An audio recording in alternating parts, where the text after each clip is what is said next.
Okay, I'd like to get started with our next speaker, Dr. Dave Pike. He's a plant ecologist with the USGS Forest and Rangeland Ecosystem Science Center in Corvallis, Oregon. Dave obtained all three of his degrees from Washington State University, including a PhD in botany in 1984.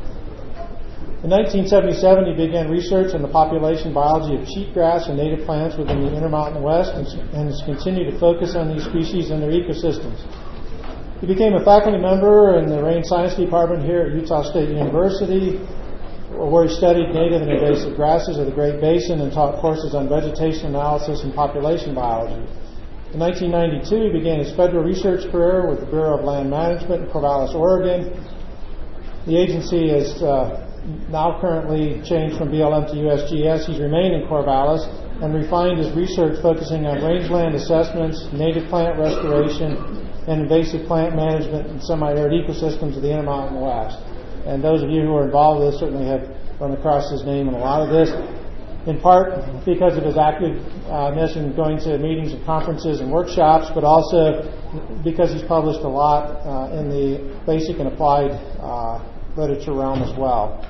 He's got over 60 publications.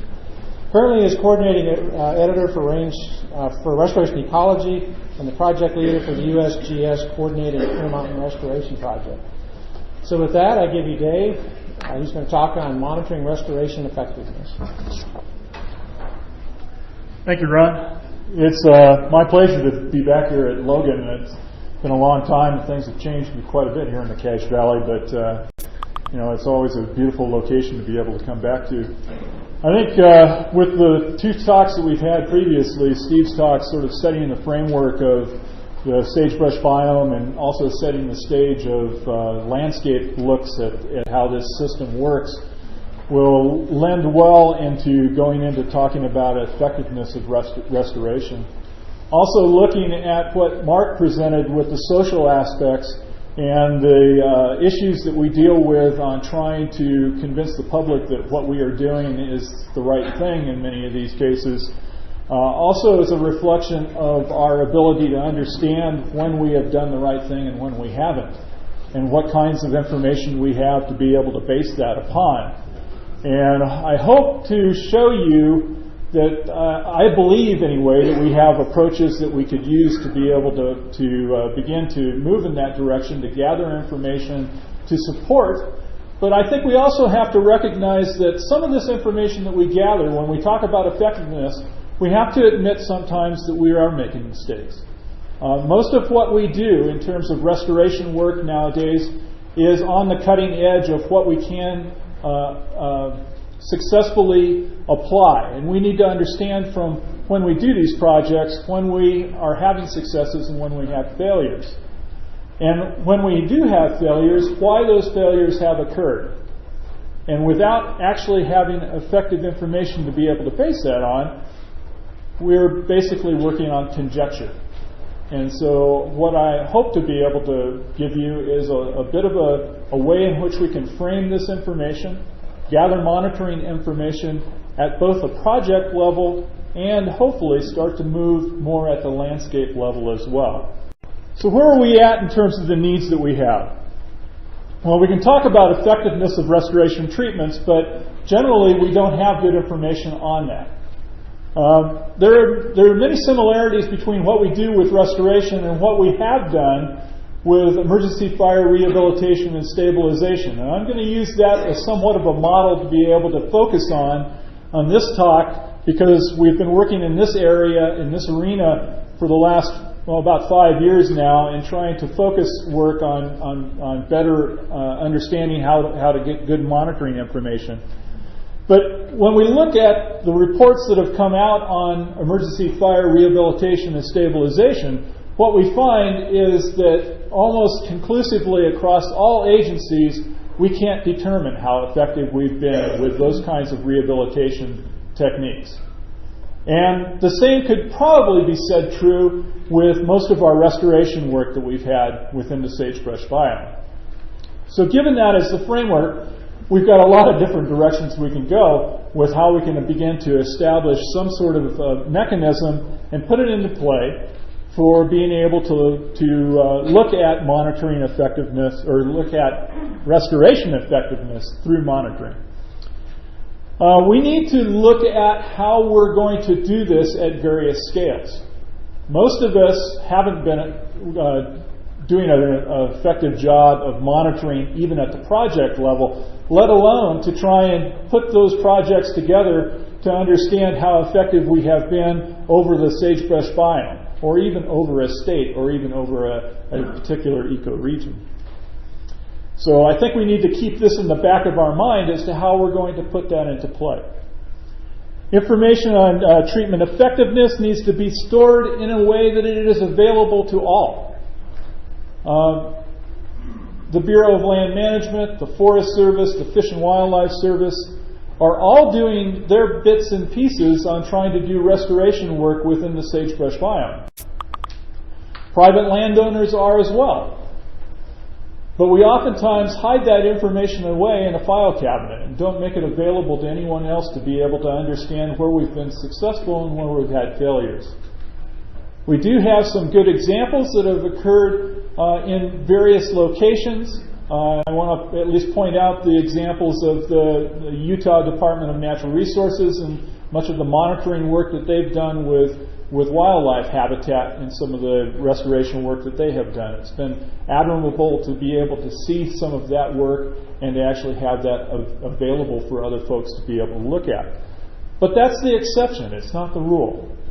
And I think we need to make it more the rule across the whole system in order for us to be able to understand and to be able to focus on where we've had successes and where we've had failures.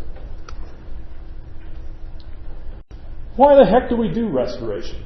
We have a number of different reasons for that, and those reasons really should be the ones that come into play when we're looking at how we're going to monitor whether we've had a successful restoration project or not. Some of them may focus on the mixture of species that we actually try and do in terms of planting or replanting species on a particular landscape. But in some cases we do restoration because we want to halt soil loss on an area, or we want to reduce the fire risk. Well, each of those goals that we have may have different ways of being able to achieve those. And the plant species that you use, and ultimately the outcome that may occur by doing that project may in fact reflect and affect the animal species out on those landscapes. So, if we're going to be doing these projects, we need to understand what our ultimate goals are for them, both at the local level as well as how they fit into the landscape as a whole. I'd like to start off at least by introducing the concept for those of you who are not familiar with it and reminding you for those who are that we need to set the framework of any kind of project into the ecological site of which it's going to exist. What we have is something that is then going to be based on the potential for that site. So if we, oh, my little pointer's small in comparison. Let's see if this one will work. Yeah, there we go. Look at this box here. Steve talked about the dynamics that can occur within the sagebrush system. And if we simplify that down into three different types of plant communities, one that's dominated by shrubs, one that's dominated by a shrub bunchgrass mixture, and the other one that's dominated by bunch grasses with only a minor component of shrubs. All of those are potential in many of our sites that support sagebrush. Which one should be there? Remember Mark's definition of restoration. What was the original? Well, these are all the original. The system itself has dynamics within it. Fire is a natural part of that system. Where are we since the last fire? That fire is going to remove those plants out of that system, at least temporarily, until they can reestablish on that site for those that are sensitive to the fire. And so when a fire occurs, oftentimes the natural community would have come back as a bunchgrass-dominated community. You've lost a lot of the shrubs out of it. It would be more of that open kind of community that Steve talked about. And then over time, you start to build more of the shrubs back into the system, and ultimately it moves back down here, and then the dynamics occurs again. And it could be fire in one case, it might be that we've applied herbicides on an area, or it could be insect mortality that has caused this change within that system. But regardless of which one that drives that, you're going to have this dynamics occurring within the system. We have to recognize that and understand that those things are part of the system. But that's the potential that we have to work with. We call these state and transition models. And we begin to understand the communities that can occur within this state. And we'll call this the reference state. And this should be what we're trying to achieve, but at least some component of within this. And over time, as we develop long-term objectives, we would expect that with succession that we get more of a shrub domination on that landscape. When we're talking about restoration, if we're trying to manipulate this community here for our purposes, we can oftentimes do that with management. And generally we think of that as a passive restoration tool. But when we start to fall outside the boundaries of this reference state, we begin to introduce invasive annual grasses. There's a term that Mark has introduced that's a value-laden term, and I'll use it. But cheatgrass comes into the system. Then at some point, we begin to tip a balance here. We get a mixture of shrubs and maybe bunch grasses with cheatgrass or medusa head in the understory. Ultimately, a fire comes through. We start to lose the sagebrush. Now the invasive annual grasses begin to dominate that system, and we begin to spiral downwards. We begin to have more of a dominance of cheatgrass within that system. At progressively lower states, we begin to lose the resilience of this community to begin to bounce back. If we have a hands-off policy at that point, the likelihood of having that community come back as a bunchgrass, native bunchgrass, sagebrush-dominated system becomes lower and lower.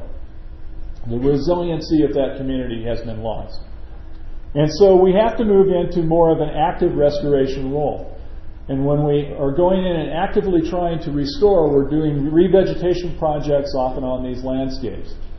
And that's what we'd like to be able to know at the project level, is how effective are we at being able to do this. And when should we leave it alone and either allow it to try and come back, or maybe use alternatives on that site. And as Val will talk about later on, maybe some sort of an assisted successional concept of reintroducing or starting off with introduced species and then moving more into the native species afterwards. When should we just start looking at alternatives? Oftentimes when we put together these projects, we don't leave areas alone to be able to understand what the natural community would have done if we had left it alone. And so what I want to talk about is how do we apply monitoring into our projects to begin to understand the results of the effectiveness of these restoration techniques. Well, Steve introduced in a big way the concept of scale. And I will make no bones about it. I'm not a landscape or spatial ecologist. He does that work. But he's taught me a fair amount on how to try and begin to incorporate this into how our thinking of how this comes into play. Effectiveness and how we look at how effective our restoration projects are is scale dependent. What level are you looking at? You could be effective at a project level by doing a revegetation project on that site, reestablishing bunch grasses and sagebrush in a location. But in the larger concept of the sagebrush biome, it may be ineffective to try and achieve some of the wildlife goals that you might have. And so this is the beginning of where we need to think about where we're applying these projects so that we can get the biggest bang for our buck. We understand that we can't afford to do most of these restoration projects anywhere across the landscape. We have limited funds and we need to apply them in the best locations. We also need to set the objectives so that we're dealing with them at multiple scales. Most of our objectives for restoration projects are project limited. We look only at that landscape that we are trying to affect with the revegetation project and fail to place it into a larger framework of how we're going to more effectively improve areas for wildlife. And if we're going to deal with things like sage grouse or pygmy rabbits, that they are different in how we will set up our projects. Sage grouse, because of the larger scale that they use, will require us to do projects in multiple locations and to fit them together in a more effective way. Pygmy rabbits, however, don't get very far from where they are, and so a project level may be the scale that is going to be most effective for those. And so we need to set up those scales so that they fit that. Let's not ignore the time scale element. We need to set up realistic milestones in our restoration projects. We need to understand ourselves, and many of us who do these projects, that the results are not instantaneous. But as Mark has pointed out, we oftentimes don't get that portion of the story out to the public. People are looking for instantaneous results. The governors have waged war against cheatgrass. How effective are we going to be? How quickly do they expect that we're going to be able to win this war? So we need to understand and be able to teach the public what our expectations are for restoration success and how soon that's going to happen.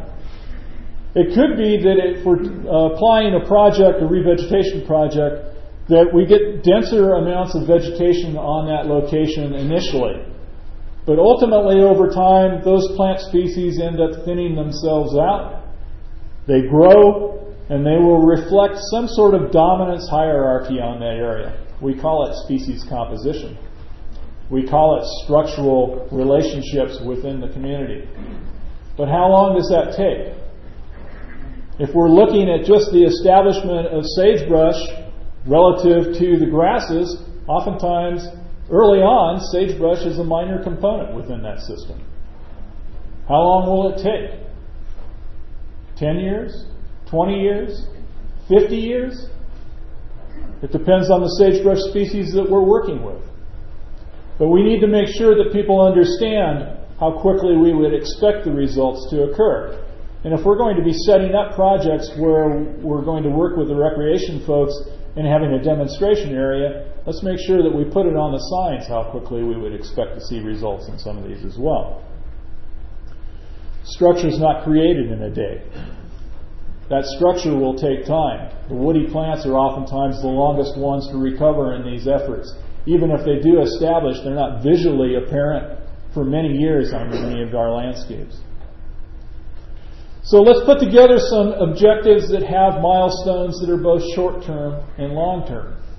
As we start to put together restoration projects, we should look at what we would expect to have in the early phases of establishment, and then look at the development of that stand that we have restored on that location.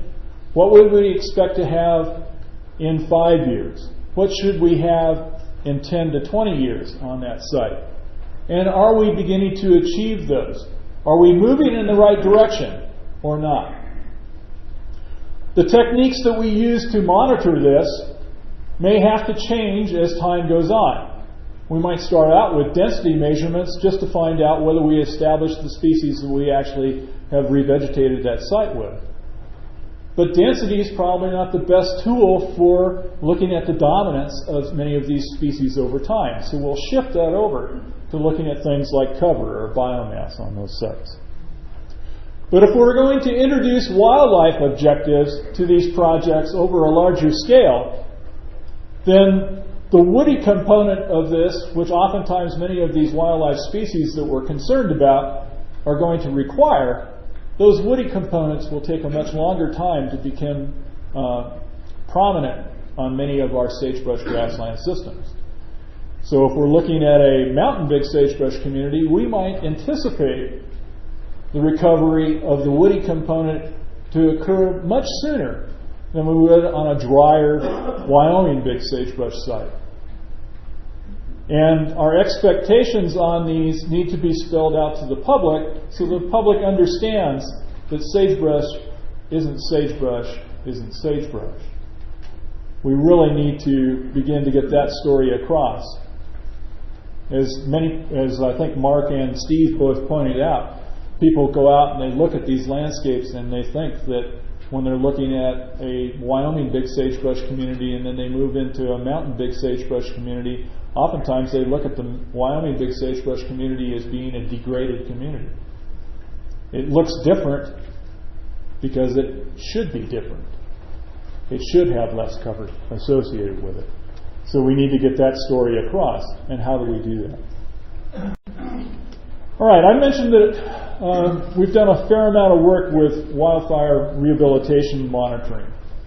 And I'm going to use this as a model of what I think we can do with restoration monitoring in general, because I think it's the direction that we need to go.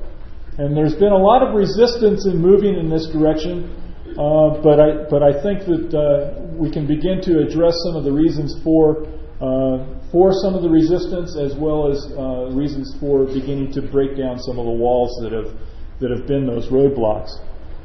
The General Accounting Office came out with a report that when they went through and looked at the other published reports on wildfire rehabilitation monitoring, it basically said that the agencies couldn't determine how effective they had been. We had spent millions upon millions of dollars in revegetation work that was looking at wildfire rehabilitation, but we couldn't tell where we were successful and where we weren't. The landscapes and projects need to be stratified in a meaningful way to be able to actually look at objectives. And one of the ways that I think we can do this is to begin to take wholeheartedly the ecological site approach as a way to begin to break these areas apart and work on and understand where our successes occur. Not only that, but understanding the climate zones that you're working in with a project, understanding slopes and aspects, and then understanding the restoration techniques that you're using. We talk about those, and when in combination, they actually end up being a way of being able to subdivide these projects in such a way that as we collect data on success or how effective we have been, we can have a better understanding of where we have the successes and where we don't. It could be that a particular type of technique, drill seeding with a certain kind of seed preparation, may be more effective in a bottomland location than it is on a side slope.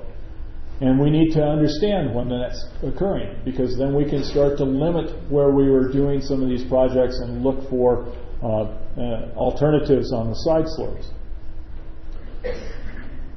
I'm going to advocate that we begin to standardize our monitoring. I know that there's a lot of resistance in doing this. Everybody has their favorite technique. But without some sort of a standardized approach, our inability to go through the files and begin to pull out that information of where we've had successes and where we have had failures always hits a roadblock. Because one person has gone through and measured that restoration project using density, and another person has used nested frequency, and another person has used cover. And I can't take that data and begin to combine it together to understand success.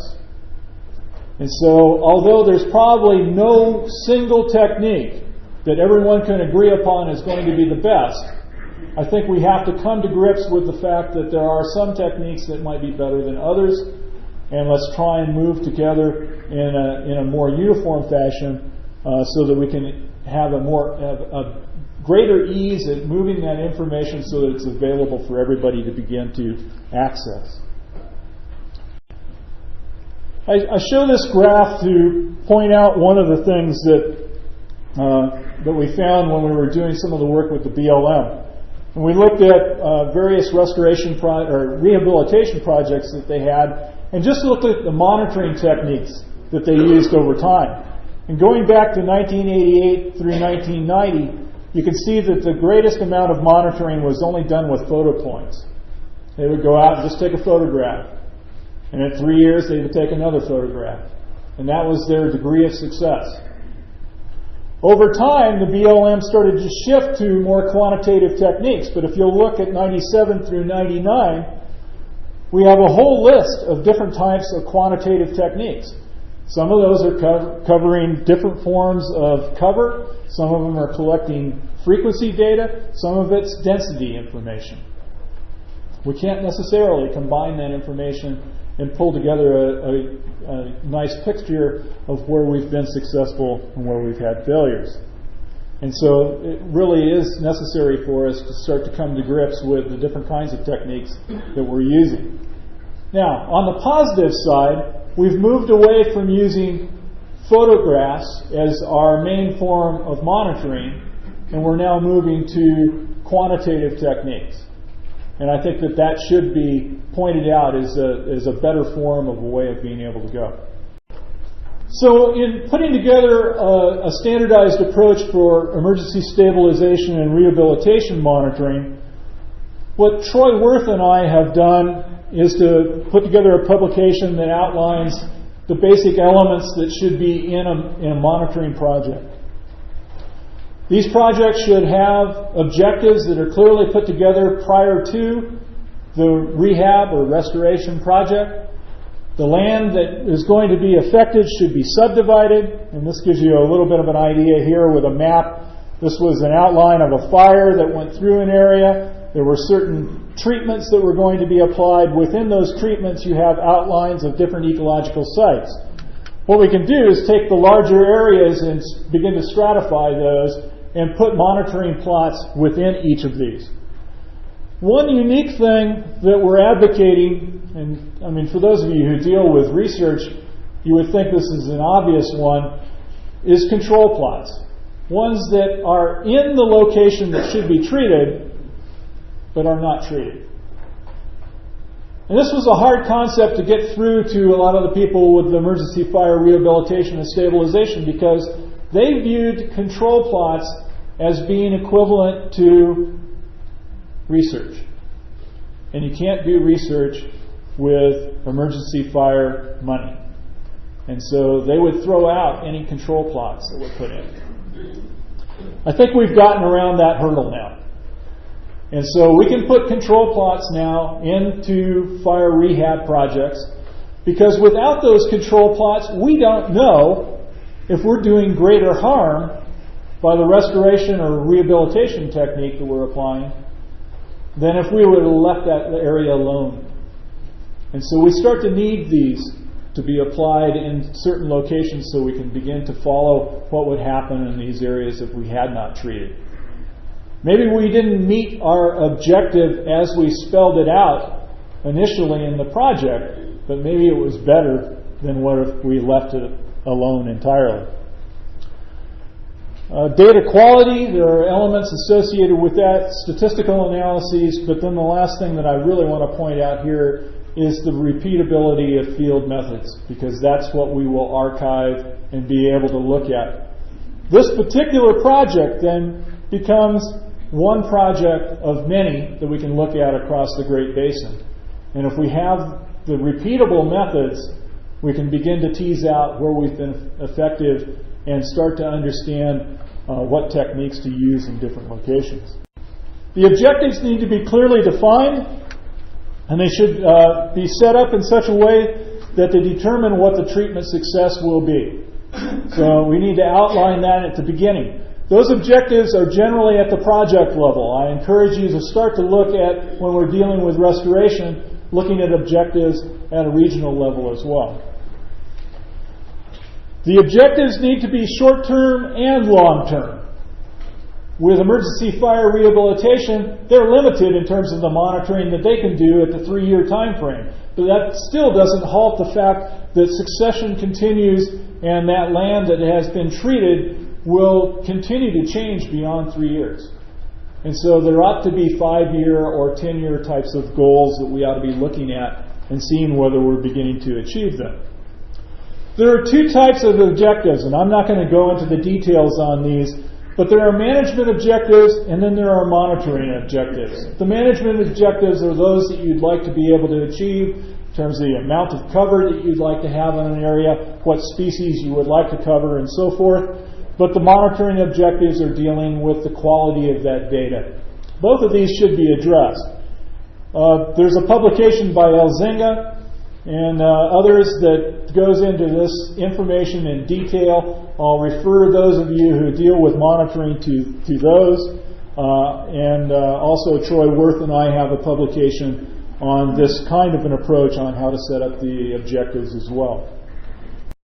Stratification. In a simplified version here, we can have a large treatment area where we might have 3 different treatments, these 3 different colors that are going to be applied.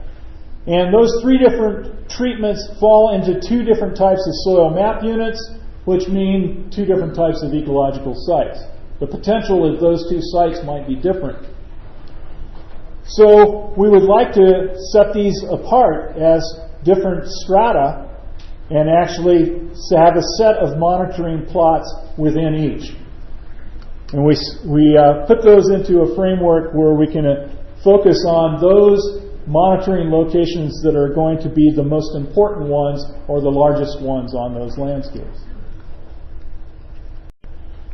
We want to put in the control plots, the reference points,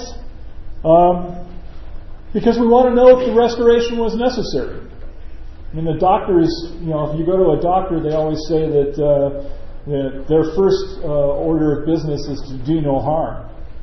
Well, as a restoration practitioner, our first order of business should be to do no harm. How do we know if we've done any harm?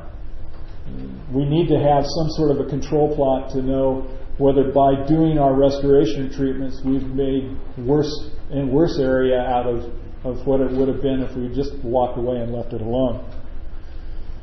We need to measure those control plots to determine that natural recovery that would occur. They should be installed randomly, and I know many of you cringe at the idea of random locations, but I think there are ways that we can deal with this.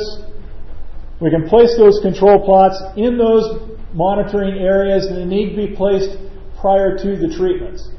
Oftentimes I've run into situations where people have said, well, I can put that control plot just outside my treatment area. Well, why is it outside the treatment area? You've defined that treatment area because you thought the area inside the treatment needed to be treated. And if you put your plot outside of the treatment area for your control, then that's on a different area. You've already deemed that you didn't need to treat that area. Need to make sure that our areas where we have no treatment are actually in those areas that we think do need treatment, so that we understand whether we should have been doing anything there at all. The random sampling side. We put the plots on there somewhat randomly, but I think now with GIS we can actually define those locations easier. If you want to have them closer to a road for access, then we can put in distances, maximum and minimum distances from the road for those locations to put in. You can randomly assign those locations through GIS now. There are easy ways of being able to do that. The data quality. Oftentimes we've taught people in the past that they need to look at the precision of their data and then continue to increase their number of plots to begin to meet some sort of preconceived notion of how acceptable they want their data. What we've tried to encourage now is to put in what you can afford. We can use the same kinds of approaches to turn around and actually determine how much of a change you can detect. It's better than not going out there and doing any monitoring. At least you would know at the level where you would have some detection. Our stratification then that we do across the landscape should help to reduce some of that variation so that the fewer plots that we put in will have greater information associated with their trying to determine whether you've had a change. The results can look something like this. When you're comparing a treatment versus a control, If there's no difference between them, then they fall on your 0 line. You begin to look at differences here. Many of the different treatments were in fact much better than our control treatment. So it's an easy graphical way to be able to finally get the data into a form that you can understand whether you're successful or not. What kind of monitoring methods are we using? We're using some of the information that has come out of the monitoring manual for grasslands, shrublands, and savannas by Jeff Herrick and others. We're using a combination of photo points, line point intercept for cover and ground cover information, a basal gap technique that looks at the decrease in the amount of bare ground, and then a density technique, especially early on in a restoration effort, to be able to understand how successful we've had establishment. We use a spoke design, and many people have a problem with this because they think we're oversampling in the middle. If you get away from about 5 meters from that center of the plot, you get away from the problems associated with that. We can put this information into a database. The data is collected into a computer in the field. It then can be transferred directly into a database and archived. And that's what we're advocating now for the fire rehab work. And I think we can do the same thing with restoration projects. Some information here on the time constraints associated with it. This information will be on the website for those of you who are interested.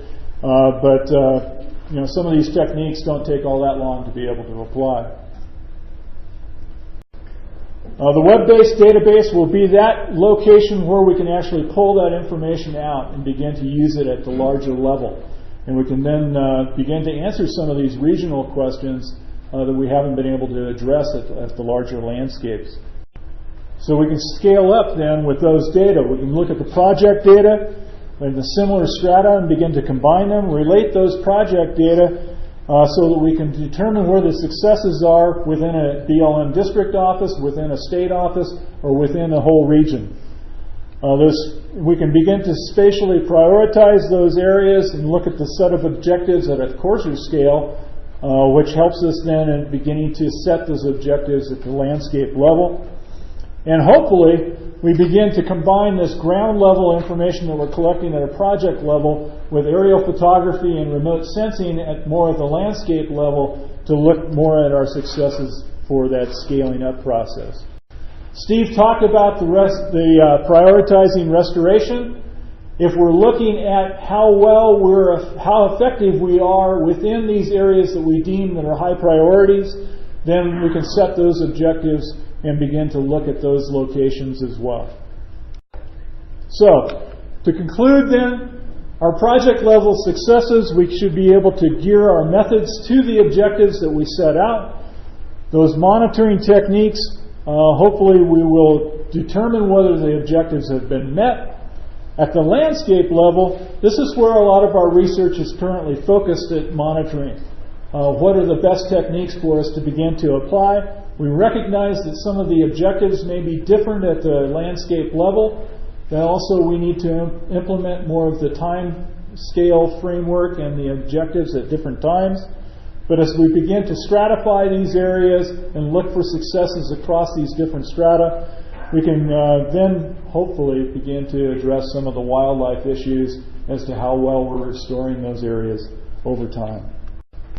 Thank you.